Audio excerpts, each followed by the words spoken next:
The sun blazed mercilessly over the Jordan Valley as 40 years of wandering finally came to an end. The Hebrew nation stood at the threshold of destiny, their eyes fixed upon the promised land that lay beyond the river. Watchtowers dotted the perimeter like silent sentinels, each one manned by skilled archers. The city had been designed by master builders who understood that survival meant making their home impregnable. Double gates reinforced with bronze and iron controlled all access to the city interior.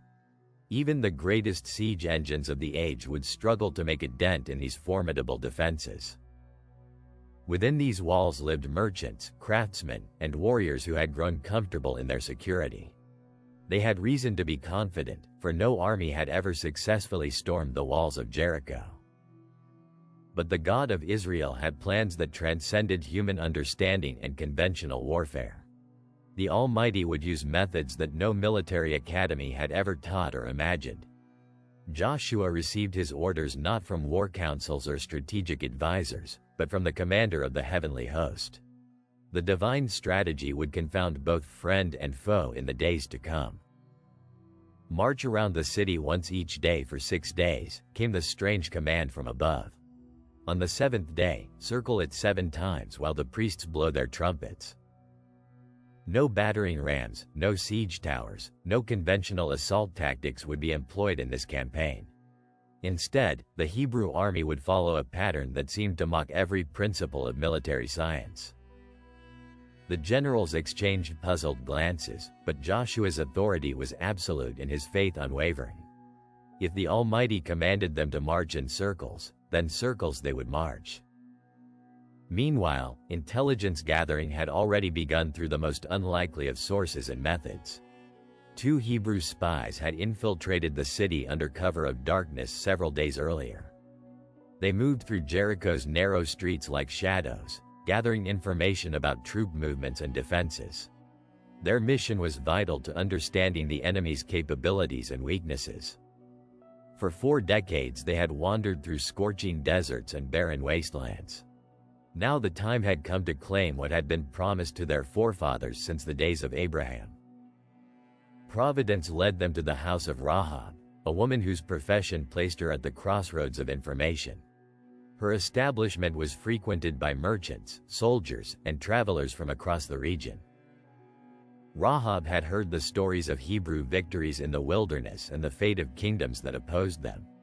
When the spies arrived at her door, she recognized an opportunity to align herself with the winning side. The woman's cooperation provided invaluable intelligence about the city's layout and defensive positions.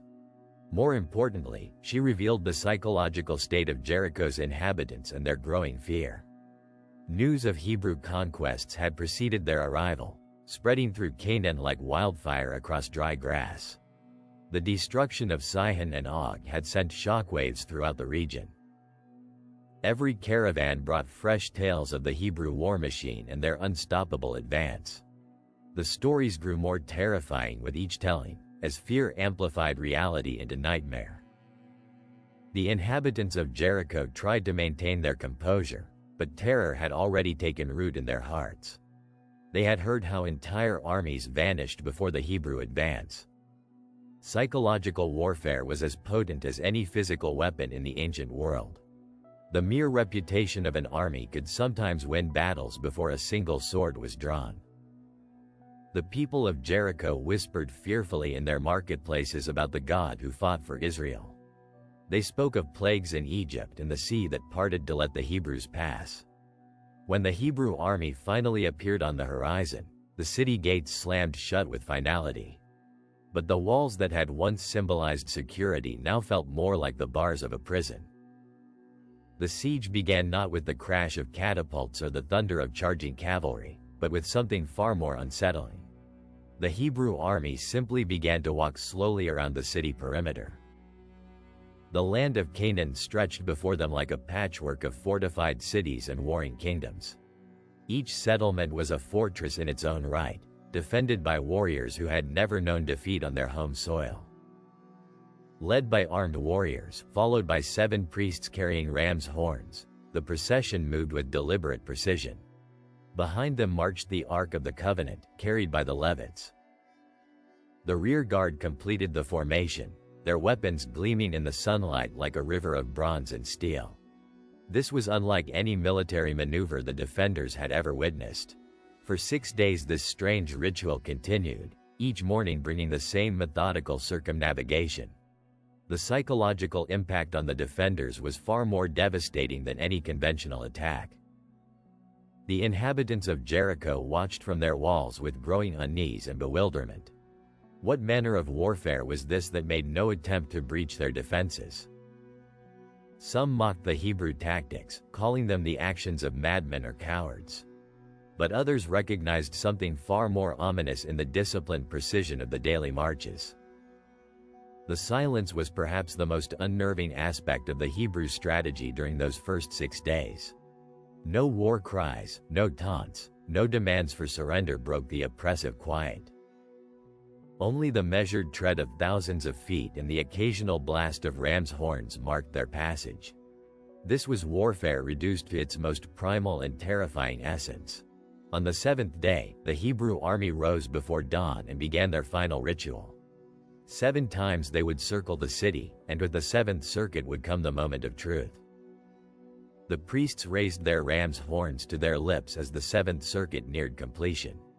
Joshua lifted his voice in a mighty shout that echoed across the valley.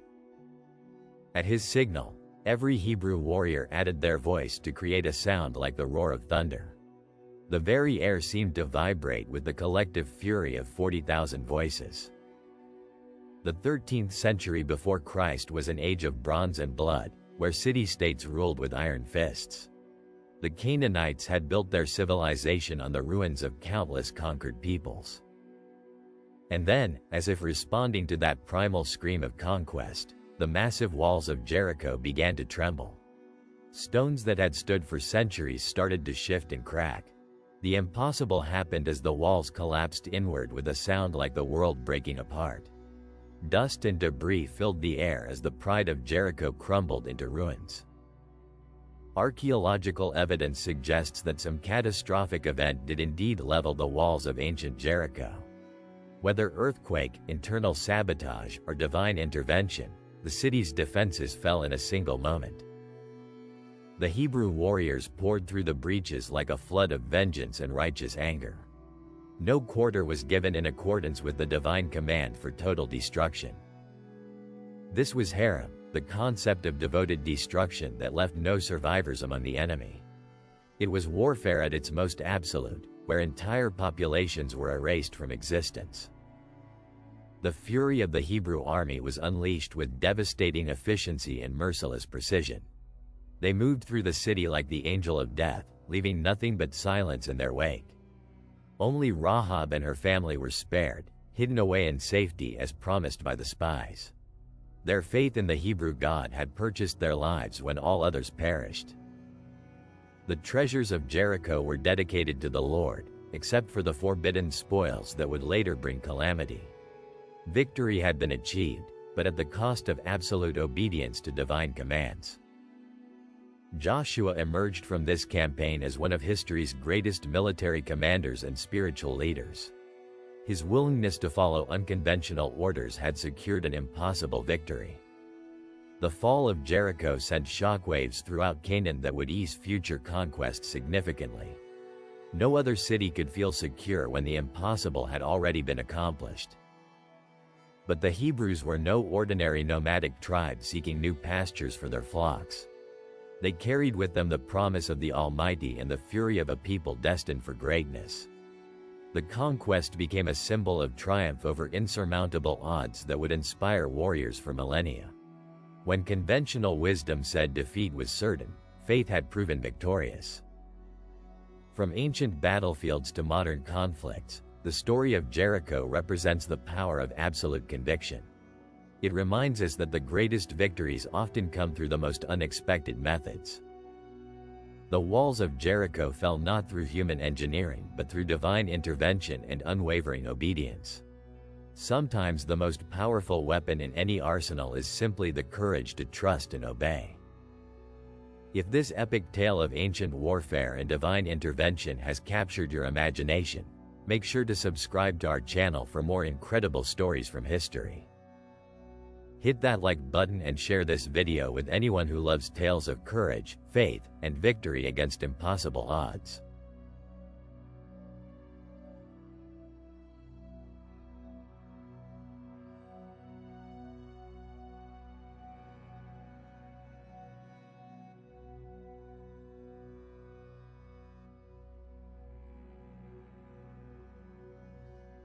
Joshua, the son of Nun, stood before his commanders as the morning mist rose from the Jordan. His weathered face bore the scars of countless battles fought in the wilderness years. The old general Moses was gone, but his legacy lived on in the hearts of every Hebrew warrior. Now it fell to Joshua to lead them into the greatest military campaign in their history. Rising from the fertile plains like a crown jewel of ancient engineering stood the city of Jericho.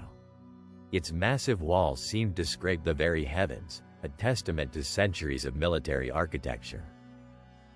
The outer wall rose 30 feet into the sky, built from massive stone blocks quarried from distant mountains.